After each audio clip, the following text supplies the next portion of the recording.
तो दोस्तों आज की वीडियो में जोकर शॉर्ट 777 इसके बारे में बात करने वाले हैं कि जो ऐप है इसे कैसे यूज करना है, इसमें क्या क्या प्रोसेस होता है और इसमें वीडियोस होगा कि नहीं होगा, उसका साथ ये रियल है या फेक है। तो दोस्तों आप लोग जैसे इसे ओपन करेंगे तो आप लोग के सामने ऐसा गेम खुलकर नहीं आता है, यह आपको किसी दूसरे ऐप पर प्लेटफॉर्म पर ले जाता है और वहाँ पर आप लोग को बहुत सारा गेम देखने को मिलता है जो कि उसे आप लोग फ्री में नहीं खेल सकते हैं।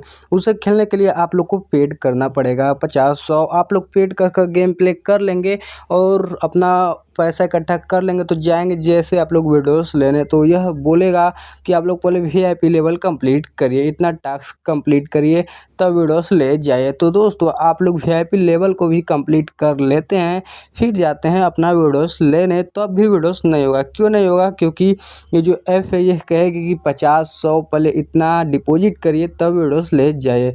तो दोस्तों आप लोग को डिपॉजिट नहीं करना है। क्यों नहीं करना है? क्योंकि आप लोग जो डिपॉजिट करते हैं वही डिपॉजिट इस को फ़ायदा होता है। जो आप लोग पैसा इसमें डालेंगे, डिपॉजिट करेंगे तो इस ऐप को मिल जाता है, उससे इस ऐप को कमाई हो जाती है, ये ऐप प्रॉफिट उठा लेती है। तो आप लोग को सिर्फ इसमें गेम प्ले करना है और हाँ, आप लोग गेम प्ले भी करेंगे तो आप लोग का ही पैसा लगने वाला है। तो दोस्तों ये जो मैं वीडियो बना रहा हूँ ये सिर्फ एजुकेशनल पर्पज़ के लिए, ना ही मैं इस वीडियो में किसी भी ऐप्स को प्रमोट करता हूँ, ना ही बढ़ावा देता हूँ। ओनली सिर्फ एजुकेशनल पर्पज़ के लिए ये वीडियो बनाई जा रही है दोस्तों। तो आज का मेरा वीडियो का टॉपिक यही था। अब कल मिलते हैं एक न्यू वीडियो के साथ दोस्तों, तब तक के लिए बने रहिए मेरे इस यूट्यूब चैनल फेक एक्सपोज पर। तो चलिए दोस्तों, बाय दोस्तों।